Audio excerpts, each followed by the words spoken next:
ianao indrindra.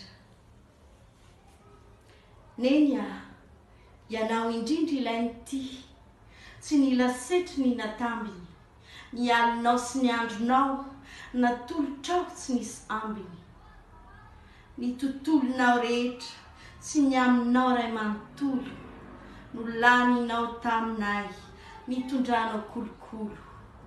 Ianao indrindra ilain'ny afy, mitondranay folo volana, ny tomany tena anaty rehefa miatrika ireo olana.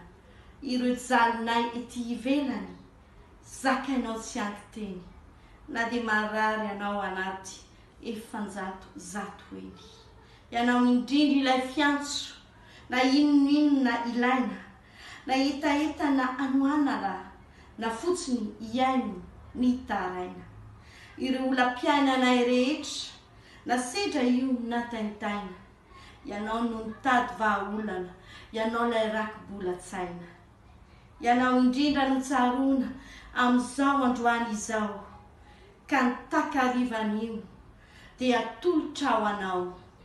Ary mariky ny saotra dia amboarakalo ampehezana, no atolotra ho anao ho fisaora-panomezana. Misaotra ny